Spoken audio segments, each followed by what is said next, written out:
Alegria, satisfação. Primeira vez que está vindo em nossa casa o Paulo Lara, da Associação Espírita Allan Kardec, trabalhador, divulgador da doutrina. Seja bem-vindo, Paulo, fique à vontade, para nós é um prazer. Boa noite, meus amigos. Uma alegria estar aqui com vocês pela primeira vez, participando desse momento tão importante, que é o momento em que a Casa Espírita abre as suas portas para repassar, reviver o Evangelho de Nosso Senhor à luz do Consolador prometido, à luz da doutrina espírita, de maneira que rogamos ao Mestre que nos ampare, nos inspire, nos ordene o pensamento, para que os minutos que aqui passarmos juntos sejam, sobretudo, úteis para todos nós. Na noite de hoje eu preparei algumas reflexões para vocês em torno da temática do perdão. Porém, antes de repassar com vocês o contexto teórico, doutrinário acerca do perdão, eu vou lhes contar uma história que vai, de certa maneira, ordenar o nosso raciocínio, conduzir a nossa reflexão na noite de hoje. E essa história diz respeito a um convite que um certo rei fez certa vez a dois dos seus melhores pintores, a dois dos melhores pintores do reino. Ele lhes propôs, na verdade, um desafio. Queria que eles retratassem numa tela, num quadro, a ideia da paz, e garantiu, como estímulo, que pagaria um alto preço, uma alta soma em dinheiro para um deles, aquele que, ao juízo do rei, melhor retratasse a ideia da paz numa pintura, num quadro.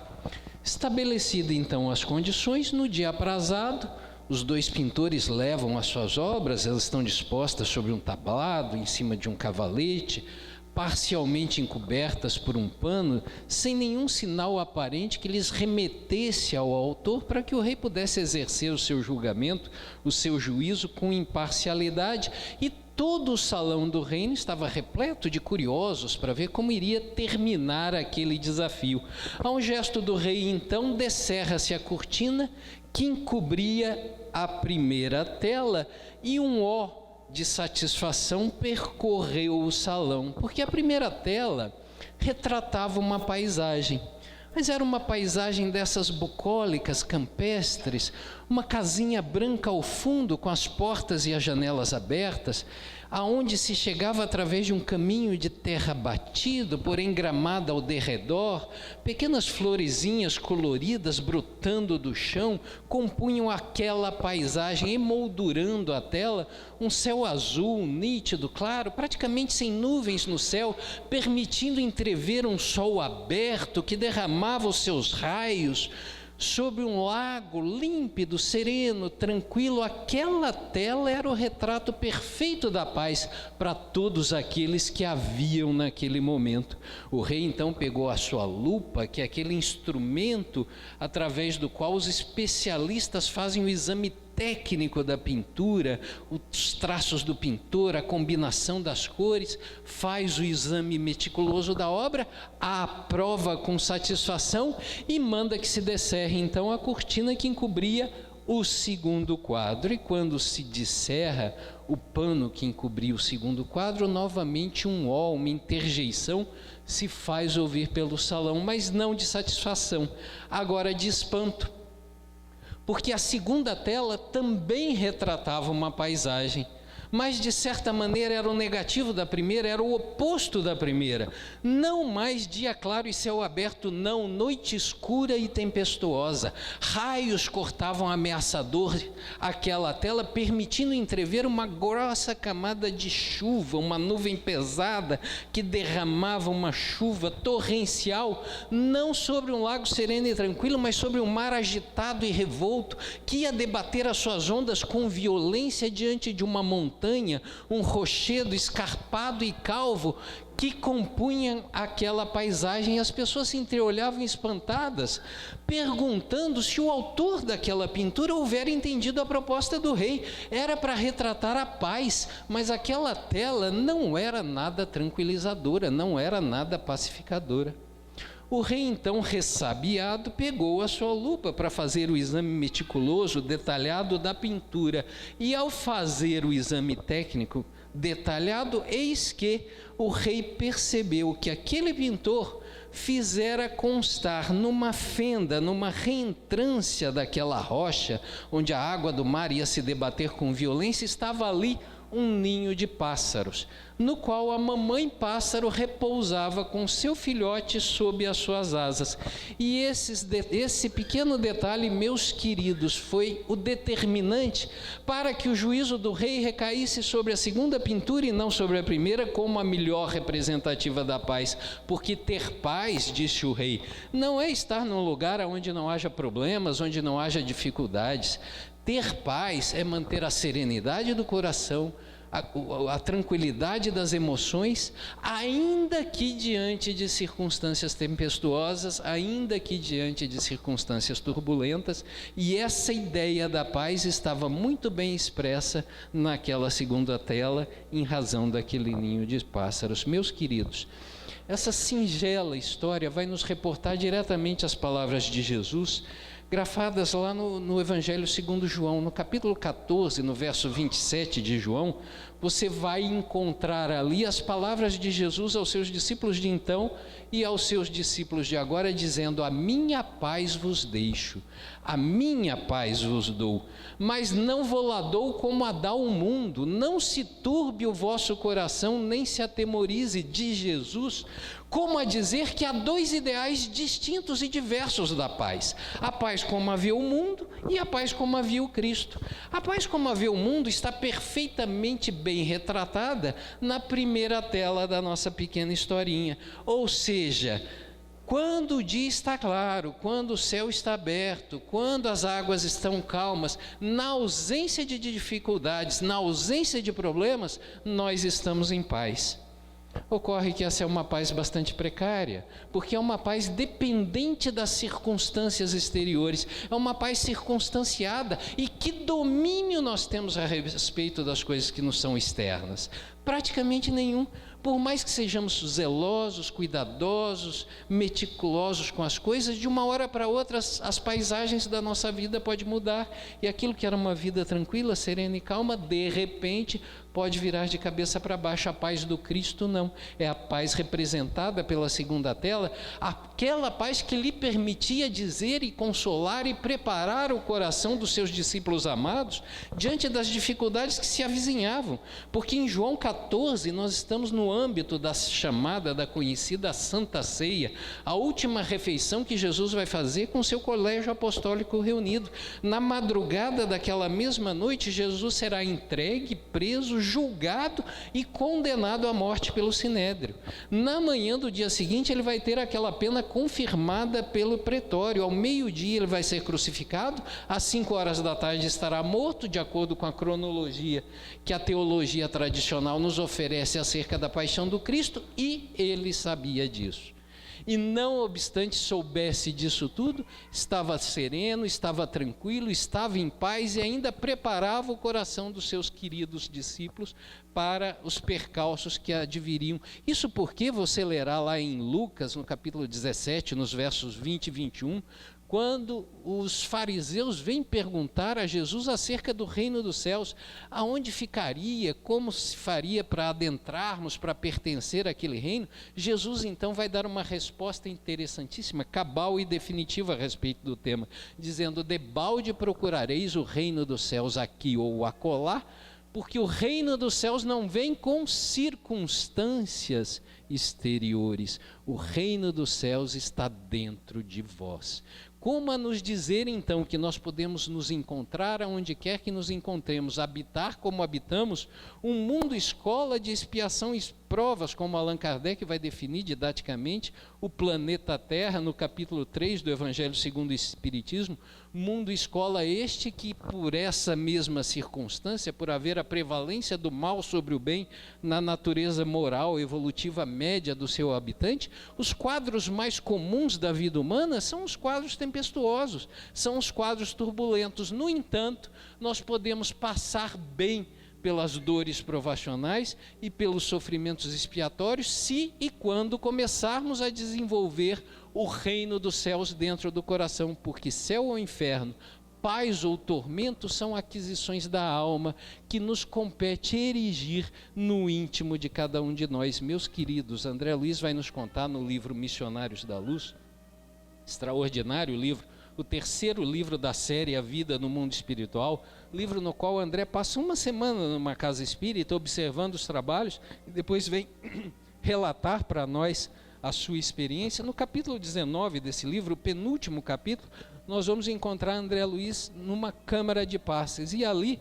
através do instrutor Anacleto, que dirigia os trabalhos naquela oportunidade, André Luiz vai nos dizer uma coisa interessantíssima. Ele vai dizer, assim como, através da boca de Anacleto, assim como nós temos alimentos que são danosos para o nosso corpo físico, que são verdadeiros venenos para a nossa organização física, nós temos sentimentos e emoções que são profundamente nocivos para o nosso espírito, refletindo-se no nosso perispírito, com possibilidade de desestruturar e desarmonizar o organismo que nos serve de vestimenta. E vai dizer isso a propósito de um atendimento fluidoterápico que é prestado a uma irmã encarnada que adentra a câmara de passes com grave turbulência na área coronária, que a predispunha a um infarto iminente. E ali nos trabalhos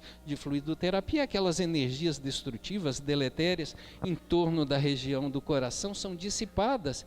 E o instrutor Anacleto então vai elucidar a André que aquela senhora adentrar a câmara de passes em tão precárias condições em virtude de uma áspera discussão que ela houvera travado com seu esposo na manhã daquele dia. E acrescenta ele, naqueles indivíduos que não têm o hábito da vida de oração desenvolvido, essas emoções violentas, essas emoções mais primitivas, tem um potencial desestruturador muito grande, capazes inclusive de nos levar a enfermidades e a desastres orgânicos. Na mesma linha de André Luiz, o instrutor Emmanuel vai nos contar no livro Leis de Amor, no primeiro capítulo em que ele vai tratar das causas espirituais das doenças orgânicas, que o cérebro humano, vai dizer Emmanuel, é o mais poderoso instalador de desequilíbrios e distonias que se conhece, mais do que todos os vírus e micróbios até então conhecidos. E ao nos dizerem essas coisas, esses instrutores mais não fazem do que refletir aquilo que hoje já é senso comum. Através das pesquisas na área da medicina e da psicologia, ficou identificado que as nossas emoções podem corresponder, se não à causa direta, à etiologia direta das doenças orgânicas, se não ser responsáveis pela sua instalação direta, ou pelo menos pela sua manutenção, pelo seu iniciar ou pelo seu agravamento. É aquilo que a psicologia trata em título genérico como doenças psicossomáticas, como a dizer que há um componente psíquico, emocional, anímico, que vai se refletir no soma. Apenas para ficar no campo daquelas doenças que o senso comum já consagrou como podendo ter na sua etiologia, na sua formação, no seu desenvolvimento, no seu agravamento ou na sua manutenção, as causas emocionais. Por exemplo, no campo da cardiologia, as disritmias cardíacas, a hipertensão arterial, as doenças do trato gastrointestinal, as gastrites, as úlceras, nas dermatológicas, a psoríase, os eczemas de pele, as dores crônicas, as fibromialgias, todas essas são afecções, distúrbios, distonias que podem ter no campo das emoções a sua origem. Isso ocorre, meus queridos, em rápidas pinceladas, porque as nossas emoções provocam descargas hormonais no nosso organismo que vem em resposta à situação que estamos passando e à emoção que estamos sentindo. Por exemplo, os conhecidíssimos hormônios relacionados ao estresse, a adrenalina e o cortisol, que vêm em resposta a uma situação de risco iminente, por exemplo, um perigo imediato, e vem preparar o seu organismo para enfrentar a situação, ou ataca ou foge, né? São as emoções primárias de ataque ou de fuga, só que ao serem despejados na corrente sanguínea, elas modificam a fisiologia natural do organismo, até para prepará-lo. Por exemplo, a adrenalina vai contrair a sua musculatura, vai secretar uma maior quantidade de insulina no seu corpo, para que você esteja mais atento e mais energizado para enfrentar o problema, para atacar ou fugir. Ocorre que, ao fazer isso, uma série de modificações corolárias decorrentes ocorrem na organização física. Por exemplo, ao contrair a musculatura, a sua pressão arterial naturalmente sobe, porque a circulação fica mais difícil, né? Algumas funções fisiológicas secundárias são paralisadas naquele momento para que você resolva aquela situação. Isso tudo muito perfeitamente ajustado para o caso de si, quando você estiver passando por um perigo imediato. Ocorre que algumas pessoas, as pessoas chamadas estressadas, vão produzir descargas hormonais em situações não de risco iminente, né, nem de perigo imediato. Vão produzir essas descargas, por exemplo, no trânsito, quando entendem o outro motorista como um adversário, ou quando mantém uma desarmonia no trabalho, e com o frequente repetir dessas descargas hormonais, com a frequência e com a repetição delas em situações não típicas, vai aos poucos maculando o funcionamento orgânico e sendo responsável, ou podendo ser o responsável, pela formação de um quadro patológico, um quadro de distúrbio, um quadro de desarmonia. E, meus queridos, é basicamente isso que nos conta esse interessante livrinho intitulado Emoções Mortais, um livrinho de orientação evangélica até, em que esse médico, o Dr. Don Colbert, vai nos retratar a sua experiência médica profissional e vai nos contar da sua experiência clínica, que em função da especialidade médica que ele abraçou, ele é clínico geral, é ele o profissional responsável por fazer o diagnóstico das patologias que os seus pacientes, quando os seus pacientes os procuram. E nessa condição, diz ele, é ele o profissional responsável por dar notícias muitas vezes desagradáveis, sobretudo quando as patologias identificadas e diagnosticadas são aquelas que remetem a um tratamento difícil, com algumas com uma perspectiva muito pequena de cura, algumas conferindo até um pouco tempo de sobrevida aos portadores daquelas enfermidades. No entanto, diz ele, em razão da sua formação humanista e cristã, ele não se limita a fazer o diagnóstico e encaminhar o seu paciente para que um especialista os trate, não. Ele entabula uma conversação com esses pacientes.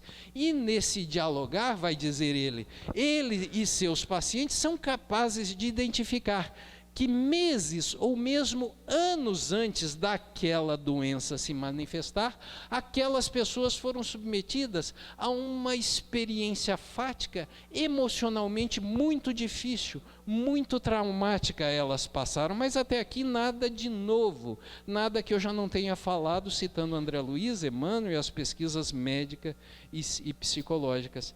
A melhor notícia, ou a notícia mais interessante do livro do Dr. Don Colbert, que me faz trazê-lo como referência para vocês, diz respeito à maneira como seus pacientes lidam quando diagnosticados com uma enfermidade comprometedora dessas. Porque diz ele que, se não a totalidade, pelo menos um expressivo número percentual dos casos, as pessoas que recebem um diagnóstico desses resolvem modificar a maneira de ver e encarar os problemas da vida, passando a empregar muito menos atenção naquelas situações emocionais que antes eram extremamente dolorosas e desgastantes para ela. Diz ele numa frase duríssima de se ler e de se ouvir: é como se a sentença de morte tivesse o condão de extrair o melhor daquelas pessoas. Meus queridos, será que nós não podemos desde já parar para refletirmos a respeito disso? Quanto sofrimento inútil e desgaste nós vamos empregar com as situações da vida, muitas delas efetivamente dolorosas e difíceis de se passar, mas que não deveriam ter a dimensão, o tamanho do investimento emocional que nós empregamos nela, será que nós já não nos demos conta que todos nós trazemos uma sentença de morte desse corpo físico inserida nas nossas células, para podermos entender então que teremos que mais dia menos dia abandonar o mundo das formas, com a única diferença em relação aos pacientes do Dr. Don Colbert, que nós não sabemos quando essa sentença vai se executar, mas em algum momento nós vamos ter que abandonar esse corpo, de maneira que a gente já poderia desde já revalorizar essas experiências e passarmos a empregar muito menos atenção nela, empregando naquilo que o Dr. Don Colbert reputa de verdadeiramente as coisas importantes: o amor da família, as amizades, a religião e Deus.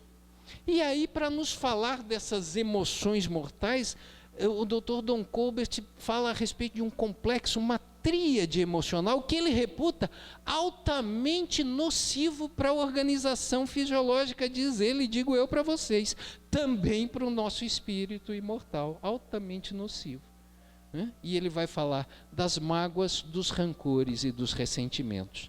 E ele vai começar a falar a respeito disso, fazendo uma pergunta para o leitor do seu livro, pergunta essa que eu transfiro para vocês na noite de hoje, meus amigos. Ele pergunta assim: se você tem no seu passado, será que você tem no seu passado alguma situação que tenha sido particularmente dolorosa, particularmente injuriante, particularmente difícil de passar? E ele exemplifica, pode ser no campo profissional, a dor de uma demissão sem justa causa, a preterição numa promoção que você se julgava merecedor. Pode ser no campo afetivo, a dor da separação, a dor de um divórcio, a dor de uma traição, a perda de um ente querido, enfim, qualquer coisa que a vida tenha lhe aprontado, que tenha sido sofrido e doloroso emocionalmente, porque se você tem, diz ele, é bem capaz de que agora você já esteja se sentindo menos confortável nessa cadeira, só pelo fato de eu ter feito essa pergunta e isso ter reavivado uma memória que jazia adormecida num escaninho da sua mente. Explica ele dentro da interpretação fisiológica das emoções, numa visão organicista. Isso ocorre porque o nosso cérebro não está apto a distinguir bioquimicamente se aquilo que nós estamos sentindo agora se deve a uma coisa que ocorreu há 5, a 10, 15 minutos atrás ou há 5, 10, 15 anos atrás. O cérebro não distingue bioquimicamente o tempo decorrido, como também não distingue a realidade da fantasia. O simples fato de você reavivar essa emoção, relembrar feridas emocionais do seu passado, vai fazer com que aquilo volte à tona e você sinta tudo de novo. E ao sentir tudo de novo, aquelas mesmas descargas hormonais que você teve naquela ocasião vão voltar a lhe incomodar, de maneira que é bem capaz que você passe a realizar toda a sua rotina diária sentindo-se meio incomodado, meio estranho, meio diferente.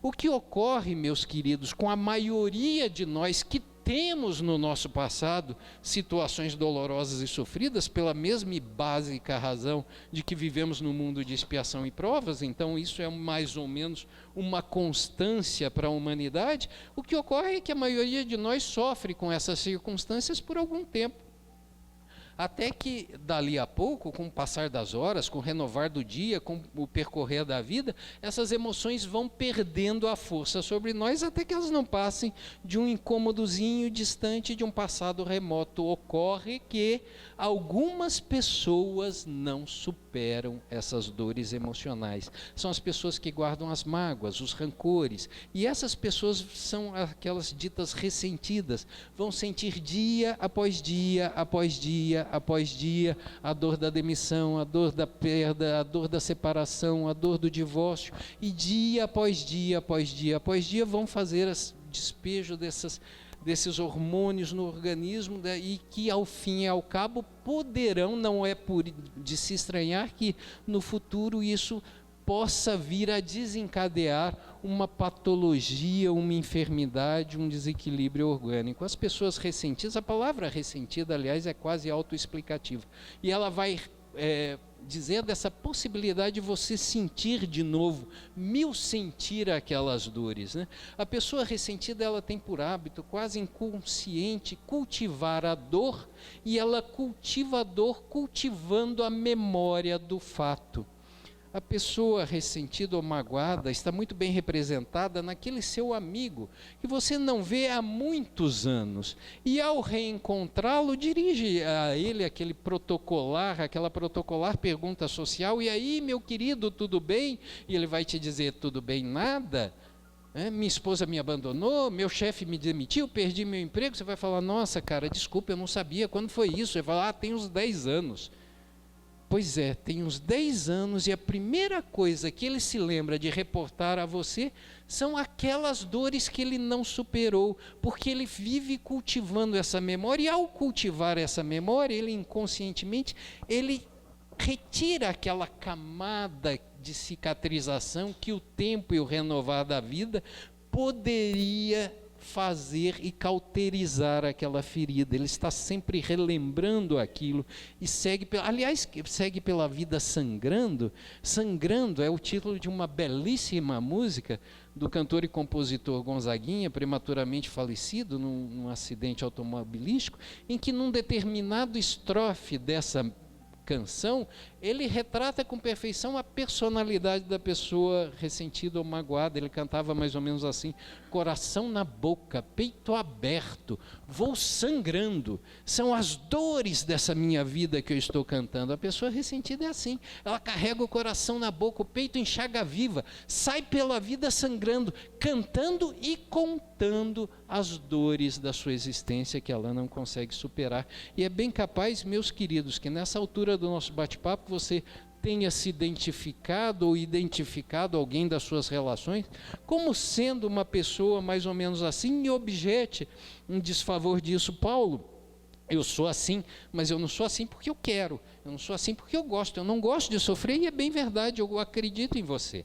Nós não somos assim porque queremos. Na verdade, a moderna biopsicologia vai dizer que cada um de nós vai reagir de uma forma diferente diante de um mesmo fato. Por exemplo, se eu e o Lúcio e mais um ficássemos presos num elevador, entre um andar e outro, quando acabasse a energia e o elevador parasse, um de nós, eu provavelmente, poderia reagir esmurrando a porta, gritando desesperado: tire-me daqui, socorro, entre em surto, né? O outro ficaria aparentemente firme, impassível, até que o socorro chegasse. Quando o socorro chegasse, ele desmaiava, né? Não é que ele não estava sentindo, ele estava sentindo, mas ele retinha para externar essa emoção dali adiante. E o terceiro não, o Lúcio, por exemplo, encararia aquela situação com a maior tranquilidade, ainda seria capaz de nos acalmar e falar: calma, Paulo, isso não é nada, daqui a pouco a energia volta. Por que nós somos assim? Porque nós somos diferentes. Nós somos diferentes. Aliás, a psicologia nos diz que mais importante do que o fato em si é a minha interpretação a respeito do fato. A psicologia fala que o mundo nos chega através de 5 sentidos básicos. A audição, a visão, o tato, o paladar ou o olfato são as nossas janelas para a realidade exterior. O problema é que nós não ficamos apenas nas sensações, nós interpretamos aquilo que estamos vendo, ouvindo, sentindo, né? E é essa interpretação que a psicologia chama de percepção que vai dar a coloração emocional com a qual você vai enfrentar ou passar por aquela situação. E porque as nossas percepções não são as mesmas, que os nossos tribunais estão cheios de pessoas demandando umas contra as outras, por exemplo, dizendo que elas têm a razão naquele acidente de trânsito porque o sinal estava aberto para elas, quando o sinal só poderia estar aberto para uma delas.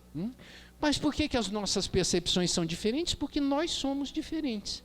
Nós somos pessoas peculiares, nós temos as nossas experiências que nos são peculiares, nós temos a nossa educação que nos são peculiares, nós temos as nossas reminiscências, nossas experiências de vidas passadas que trazemos na forma de reminiscências que nos são próprias. Daí porque nós vamos reagir às situações do mundo da maneira que podemos no momento evolutivo que estamos. Mas a melhor pergunta que você poderia me fazer na noite de hoje não é: por que é que eu sou assim? É: o que é que eu faço com tudo isso, Paulo? Porque de que valor teria eu passar a noite aqui descrevendo mais ou menos de forma exata uma personalidade magoada ou ressentida, se eu não lhes reportasse minimamente a uma solução? E é nesse momento que eu me lembro que a palestra da noite versava sobre o perdão.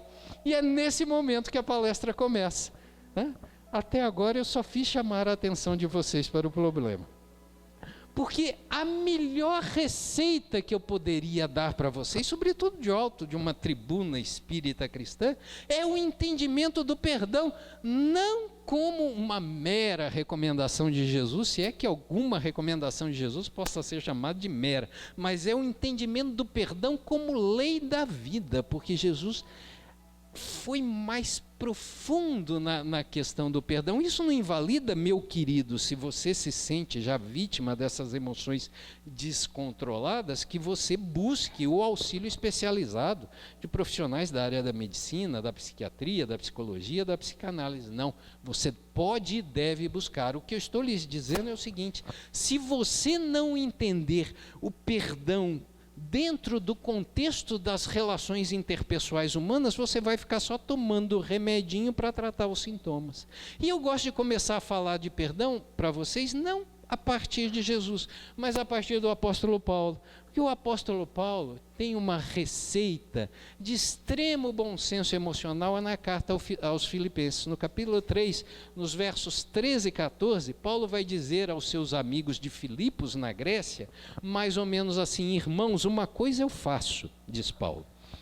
Deixando no passado as coisas que ficaram para trás, prossigo para aquelas que estão adiante de mim, em busca do alvo, que vem a ser o chamado celestial de Deus na pessoa de Cristo Jesus. Olha que receita de extremo bom senso emocional. Paulo diz: meu querido, aquilo que está no passado, você não tem mais acesso a ele, então você deixa lá, e você se abre para os novos chamados da vida, para o chamado celestial de renovação que Jesus havia lhe feito, e prossegue adiante. Aí você deve estar pensando: ah, mas esse Paulo não passou pelo que eu passei, esse Paulo não sofreu o que eu senti, o que eu sofri. E é bem verdade que Paulo não passou o que você passou, nem sofreu aquilo que você sofreu, mas não é verdade que Paulo não teve lá suas razões de se doer, de se magoar ou de se sentir emocionalmente dolorido, não. Se você leu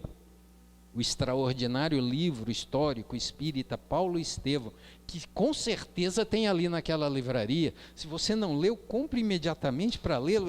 Nesse livro, Emmanuel vai fazer a transcrição do livro de Atos dos Apóstolos, o livro de Lucas, com os referenciais da tradição do mundo espiritual. Então tem informações lá que você não encontra na Bíblia, mas se você leu o livro de Atos, ou mesmo o livro de Paulo e Estevão, o livro de Atos, você há de ter compreendido que o jovem Saulo de Tarso era um orgulho da raça judaica. Ele ocupava um alto posto político e religioso no Sinédrio, que era a Suprema Corte do Judaísmo, o equivalente ao nosso Supremo Tribunal Federal.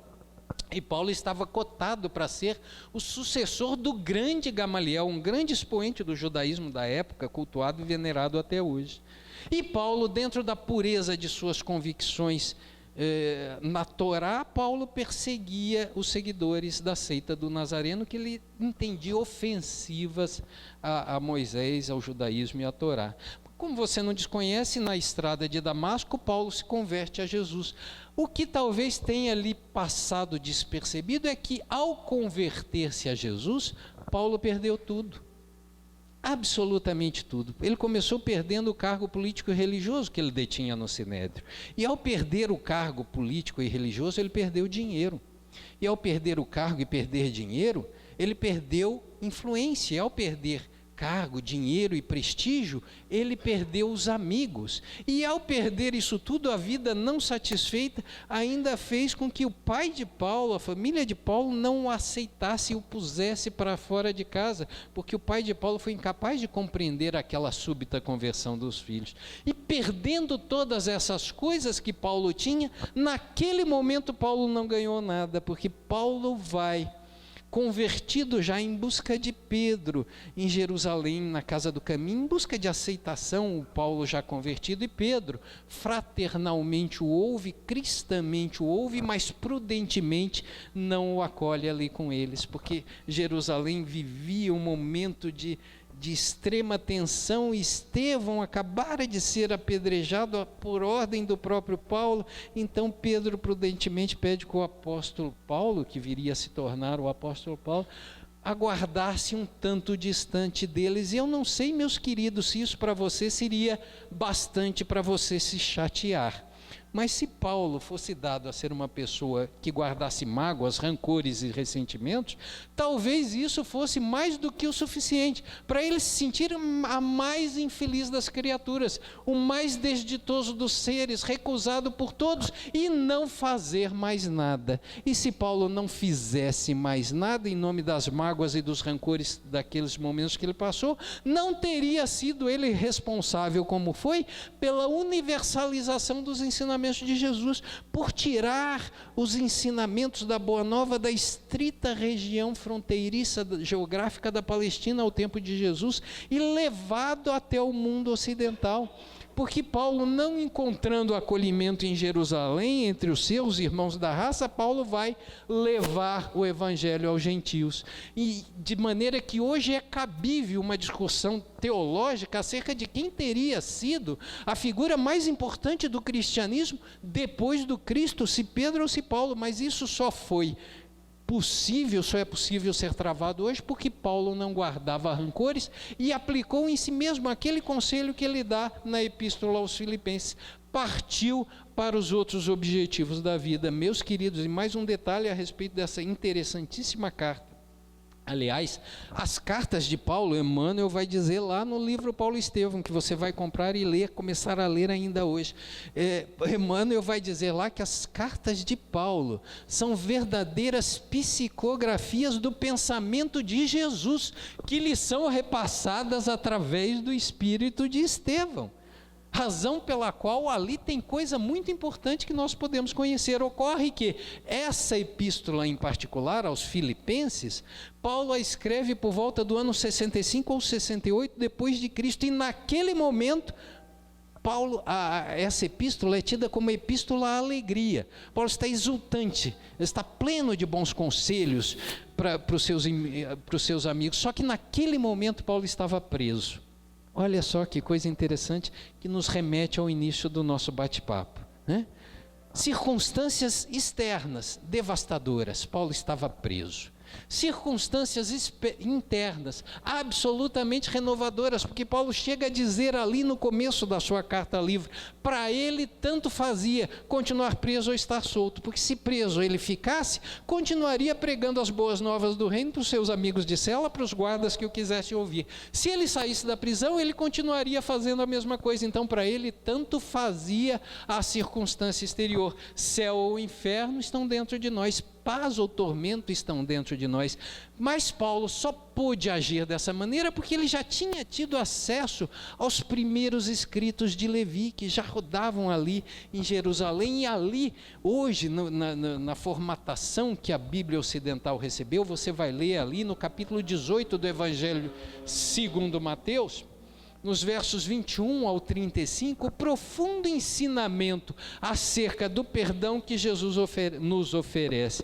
É ali que no começo daqueles versículos, nos versos 21 e 22, você vai encontrar a proverbial resposta de Cristo a Pedro, que lhe indaga até quantas vezes ele deveria perdoar o seu irmão, se até 7 vezes, e Jesus vai responder que não, Pedro, não te digo que até 7 vezes, mas até 70 vezes 7 vezes, e a maioria de nós, para a leitura do texto evangélico ali, ocorre que Jesus prossegue na lição e a amplia, contando uma parábola, a parábola do credor incompassivo, aonde ele vai comparar aquela história, aquela situação que ele vai relatar ao reino dos céus que Kardec vai chamar lá no livro, no Evangelho segundo o Espiritismo, no Meu Reino Não É Deste Mundo, no capítulo 2, vai comparar a vida futura. Por isso que eu digo, há um princípio espiritual aqui que eleva o status do ensinamento do perdão para a lei divina, porque Jesus vai dizer mais ou menos assim, porque o reino dos céus é comparável a... Aí ele começa a parábola, um rei que querendo fazer conta com seus servos, ele apresentado um que lhe devia 10.000 talentos, e não tendo com o que o pagar, mandou o seu rei que se lhe vendesse a ele seus bens e de toda a sua família, até que se lhe satisfizesse aquela dívida. Ele, porém, o servo, prostrando-se de joelhos, lhe suplicava, dizendo, Senhor, tem paciência para comigo, e a tudo te satisfarei. Ao que o seu rei, tomado de íntima compaixão, manda soltá-lo e perdoa-lhe toda aquela dívida. Este seu servo, porém, saindo da presença do seu rei, continua Jesus, encontra um de seus conservos que lhe devia 100 denários, 100 dinheiros, uma quantia muito menor. E lançando-se-lhe ao pescoço, sufocava, dizendo: paga-me o que me deves. Ao que este seu conservo, prostrando-se de joelhos, lhe suplicava, dizendo: Senhor, tem paciência para comigo e a tudo te satisfarei. Ele, porém, não quis saber e mandou encerrá-lo na prisão.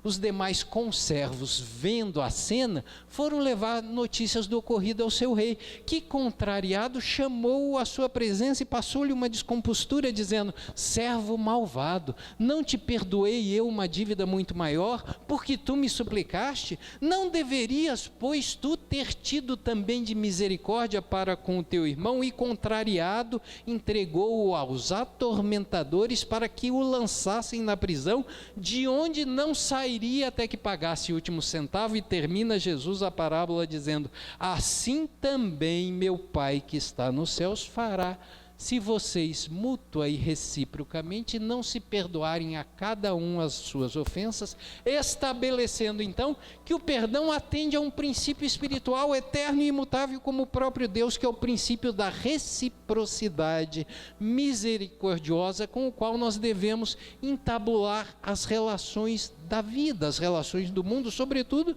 nos mundos de expiação e provas. Devemos perdoar aqueles que faliram e que falharam para conosco, porque nós também somos grandes devedores da lei, e porque Deus age com a misericordiosa compreensão e tolerância para conosco, renovando-nos as possibilidades de acerto e de recomposição. Nós devemos oferecer essa mesma possibilidade ao nosso próximo, razão pela qual Allan Kardec vai colocar a lição do perdão no capítulo 10 do Evangelho segundo o Espiritismo, que trata da misericórdia. E ali Kardec vai dizer que ela, a misericórdia, consiste no esquecimento do passado e no perdão das ofensas.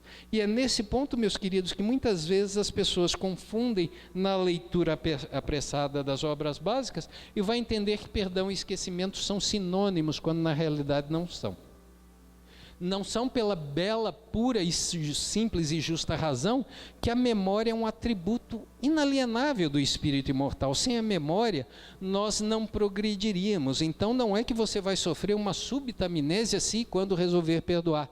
Não é esse o melhor entendimento do perdão, nem é isso que está escrito no Evangelho segundo o Espiritismo. O que está escrito ali, eu vou repetir para vocês, é que a misericórdia, essa sim se manifesta em dois braços. Ela tem duas faces. Numa face, ela oferece o esquecimento do passado. A misericórdia oferece o esquecimento do passado em benefício do seu irmão, não seu. É você não ficar lembrando a ele o erro que ele cometeu com você, sabendo se você também um grande errante, um grande devedor da lei divina. É a face indulgente da misericórdia. Ocorre que Kardec junta uma segunda oração através de uma conjunção aditiva, reportando a uma outra conduta. Então ele disse: numa face a misericórdia esquece o passado, na outra ela perdoa a ofensa. E perdoar as ofensas, o que seria, meus queridos, senão a revalorização dos fatos da vida nos moldes que fazem os pacientes do Dr. Dom Colbert? É você não deixar que a mágoa, os rancores, os ressentimentos, o ódio, o desejo de vingança tomem conta da sua existência. E, sobretudo, na sua mais bonita aplicação, dirá Kardec, perdoar é pagar o mal com o bem, porque nós podemos estar unidos uns aos outros pelos elos sagrados do amor e do coração, mas nós vamos estar também presos, algemados pelos grilhões pesados do ódio. E o ódio, vai nos dizer o instrutor Emmanuel, numa das suas mais bonitas interpretações acerca dos textos sagrados: o ódio é o amor que enlouqueceu. E enlouqueceu porque não foi correspondido, enlouqueceu porque foi contrariado, e enlouqueceu porque não surtiu a correspondência que ele imaginava, mas ainda assim é o amor que está ali, que se faz presente e que merece tratamento, e o tratamento é o perdão.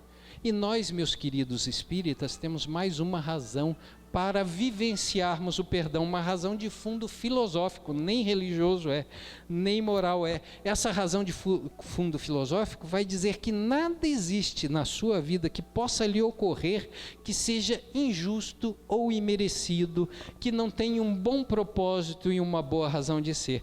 Essa razão de cunho filosófico você lerá e encontrará em vários momentos, nos vários livros da codificação espírita. Por exemplo, no capítulo 5 do Evangelho segundo o Espiritismo, Bem-aventurados os aflitos, o tópico inicial é a justiça das aflições. Você vai encontrar uma dissertação de Kardec a esse respeito. No capítulo 7 do livro Céu e Inferno, num tópico intitulado Código Penal da Vida Futura, você vai encontrar informações a esse respeito. Na questão 764 do Livro dos Espíritos, você vai encontrar uma citação textual a esse respeito, quando Kardec vai perguntar aos Espíritos da Codificação acerca daquelas palavras de Jesus dirigidas a Pedro, quando este subitamente saca da espada e fere a orelha de Malco, o servo do sumo sacerdote que vinha prendê-lo, e ouve de Cristo a admoestação que serviu para Pedro e serve para a humanidade: Pedro, guarda a tua espada, porque aquele que ferir pela espada vai perecer pela espada.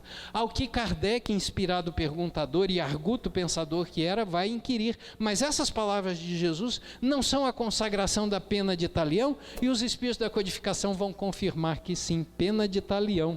Vão dizer, é a justiça divina, mas tomai tento, porque é Deus quem aplica, não vós, porque a vida vai se encarregar de colocá-lo em situações análogas às quais você infringiu o seu companheiro. Pena de talião, princípio espiritual, cujo primeiro entendimento você vai encontrar lá na Babilônia, de 1780 anos antes de Cristo, no Código de Hammurabi, que Moisés vai transpor para a Torá. Em Levíticos 24:20, você vai, por volta de 1500 anos antes de Jesus, você vai encontrar o princípio da medida por medida do judaísmo, fratura por fratura, olho por olho, dente por dente.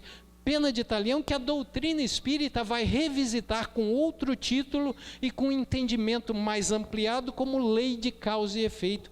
Pena de talião que diz que existe uma proporcionalidade, uma correspondência entre o crime e o castigo, o pecado e a punição, a sua ação e a resposta da vida com finalidades educativas. Portanto, meu querido, nada que possa lhe ocorrer é injusto ou imerecido. E eu sei que isso é uma coisa dura de se ouvir. Esse é o diagnóstico duro que a doutrina espírita oferece, mas semelhantemente ao diagnóstico das doenças patológicas mortais feitas pelo médico, é também um diagnóstico transformador. Porque nós adoramos ter gente para culpar pelas nossas dores, e nós achamos que o responsável pelo nosso sofrimento é o cônjuge que distraído caiu em adultério, que a sogra que incentivou o divórcio, que é o chefe que não lhe reconheceu os méritos, que é papai ou que é mamãe que não investiu em você tanto quanto você achava que deveria ser investido, que é o governo, que é Deus. E a doutrina espírita nos implica e nos responsabiliza e diz: meus queridos, a única circunstância capaz de ensejar a responsabilidade pelas suas dores e pelos seus sofrimentos são as suas imperfeições. Não há outros responsáveis. Daí porque Jesus vai terminar a primeira parte do Sermão da Montanha, em Mateus 5,48, fazendo um convite para todos nós, os seus discípulos: sede, pois, vós logo perfeitos, como meu Pai Celestial é perfeito. Porque uma vez atingida a perfeição, acabaram-se os problemas. Daí porque, meus queridos, eu venho lhes convidar essa noite ao exercício do perdão. Perdoe, entregue nas mãos de Deus as circunstâncias dolorosas e sofridas da sua vida. Deixe que Ele exerça a sua justiça sobre essas coisas, sabendo que como nós sabemos, que Deus jamais vai prescindir da aplicação do amor e da misericórdia, ainda que nas situações de justiça. Mas ao deixar para lá, ao entregar na mão de Deus, você se livra dessas emoções mortais que fazem imenso mal para o seu corpo físico já dessa vida, com possibilidade de se refletir, de vincar, marcar o seu corpo perispiritual, trazendo transtorno já na vida no mundo dos espíritos e com possibilidade de se refletir num novo corpo físico, porque é o perispírito o modelo organizador biológico. Meus queridos, encerro minha participação na noite de hoje contando rapidamente talvez a passagem mais simbólica dos evangelhos no que tange a vida de Jesus, que é a conhecida travessia do Mar da Galileia. Mar da Galileia, que outra coisa não era do que um grande lago, o Lago de Genezaré, 21 quilômetros de comprimento, 12 quilômetros de extensão, intensa atividade pesqueira, comunidades de pescadores se formavam ali na região, ao norte Betsaída e Corazim, no centro Cafarnaum e Genezaré, ao sul Tiberíades e Magdã, comunidades essas que Jesus ia percorrendo a partir da barca de Pedro, pregando as boas novas do reino. Um dia Jesus está em Cafarnaum e pede a Pedro que o leve do outro lado do lago, do outro lado do mar. Ele ia para Gadara pregar para os gadarenos, mas conta os evangelistas sinóticos que ao entrar na embarcação de Pedro, Jesus adormeceu. E a embarcação, ao percorrer o lago, aquilo que era um dia sereno, tranquilo, céu aberto e calmo, como o primeiro quadro da nossa história, de repente mudou. A tempestade se formou no horizonte, começou a ventar, a chuva caiu com violência, as ondas se agigantaram com tal força que ameaçavam sossobrar aquela embarcação. De tal violência era aquela tempestade que 4 ou 5 pescadores experientes não conseguiam contornar a situação, até que João aproxima-se de Jesus e o desperta, dizendo: Senhor, não te importa que pereçamos? Ao que Jesus, então, desperto, repreende o vento, repreende a chuva, a tempestade, tudo se acalma e tudo volta ao normal. E você deve estar se perguntando, meu amigo, o que há de simbólico nessa passagem? É o poder que Jesus tem sobre os fenômenos da natureza? Coisa nenhuma, meu querido. O que essa passagem simboliza, de modo muito profundo e verdadeiro, é a nossa existência terrena. A nossa vida é muito semelhante à travessia do Lago de Genezaré. Muitas vezes a embarcação da nossa vida vai se ingrando por águas calmas, águas tranquilas, o dia aberto, o céu claro, e de repente a tempestade se forma no horizonte da nossa existência e começa a chacoalhar a nossa embarcação, que está sob risco de naufragar, quando nós começamos a nutrir mágoas, rancores, desejos de vingança, sentimentos de ódio. E o que é que nós precisamos fazer nesses momentos, meus amados? Acordar Jesus, que via de regra está dormindo ao largo da nossa existência, porque ao acordarmos Jesus, seremos capazes de ouvir-lhe a palavra doce e sublime, dizendo: Paulo, meu filho, não se turbe o seu coração, nem se atemorize, eu estou contigo, o Pai está no leme desse barco, vamos juntos levá-lo com segurança do outro lado do lago, e que Jesus nos abençoe e nos sustente pelas travessias das águas da vida, nem sempre calmas, nem sempre tranquilas. Muito obrigado, meus amigos.